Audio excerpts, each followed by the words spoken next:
Пред да ви презентирам конкретни податоци околу состојбите и преземените мерки од страна на МВР во врска со регистрирани случаи на напади врз новинари, дозволете ми да потенцирам дека примарно за секое демократско и слободно општество е непречено функционирање на медиумите, не само во поглед на отвореноста и достапноста на институциите на системот, туку и во поглед на безбедноста во извршувањето на самата професија новинар.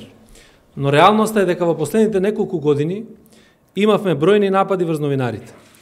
Во врска со нападите на новинарите кои се случија во претходните години, Министерството за внатрешни работи изработи анализа со цел прецизно да се утврди на кое ниво се истрагите за овие случаи.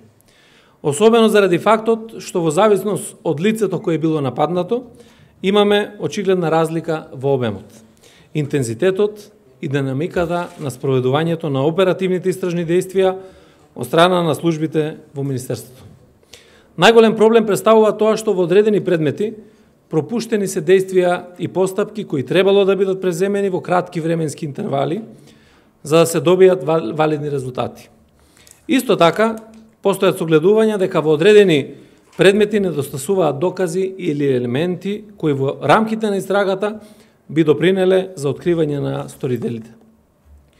Во периодот од 2013 до јуни 2017 година до Министерството за внатрешни работи се поднесени вкупно 47 пријави од граѓани или медиуми, а се однесуваат на физички напад врз новинари, загрозување на сигурноста во вид на закани од секаков вид или говор на омраза. Најголемиот дел од овие пријави се на подрачјето на секторот за внатрешни работи Скопје, 29. Потоа на подрачјето на секторот за внатрешни работи Охрид, 14. Две поплаки се евидентирани на подрачјето на секторот за внатрешни работи Струмица и по една во секторот за внатрешни работи Штип и во секторот за внатрешни работи Битола. Во врска со постапувањата за евидентираните случаи, МВР има поднесено кривични пријави против 5 сторители за постојање основани сомненија дека сториле вкупно 5 кривични дела, од кои 3 кривични дела насилство и по едно кривично дела затајување и изнуда. Во 5 случаи од пријавените настани поднесени се барања за поведување прекршочна постапка за сторени 5 прекршоци. Исто така констатирано дека во 6 од евидентираните случаи се работи за видови на кривични дела кои што согласно закон се гонат по приватна тужба. За 2 од вкупно 47 случаи констатирано дека нема елементи за прекршок, за 7 случаи е изречена мерка предупредување, за исто толку случаи 7 доставени се известувања до надлежните основни јавни обвинителства, а 15 случаи се уште нерасчистени. Наспроти ова, во периодот од јуни 2017 година до денет регистрирани се 12 настани, односно напади врз новинари, од кои 5 случаи на подрачјето на СВР Охрид, потоа СВР Скопје 4, на подрачјето на СВР Велес 2 случаи и 1 настан на подрачјето на СВР Штип. Постапувано е во сите пријавени случаи и при тоа веќе се поднесени 2 кривични пријави за 2 лица поради постоење основани сомненија за сторени кривични дела насилство и загрозување на сигурноста.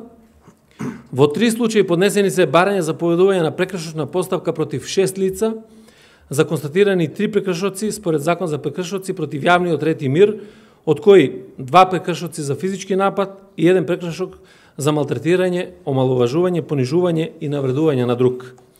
Исто така за еден случај поднесено известување до надлежност основно јавно обвинителство за кривично дело загрозување на сигурноста.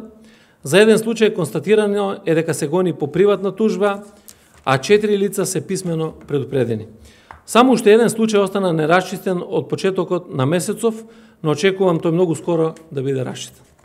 Почитувани представници на медиумите, неприкосновеноста во професионалното и непречено извршување на новинарските задачи, за жал од пред неколку години стана проблем. Причините ни се познати на сите нас, но она што во овој момент е важно и што треба да го имате предвид е решеноста на Министерството за внатрешни работи, таквата пракса во наводници, односно наметната општествена појава, заради која дополнително како држава бевме критикувани во годините наназад од мноштво релевантни домашни, странски институции и асоциации, вклучително и од Европската Унија, да биде анулирана.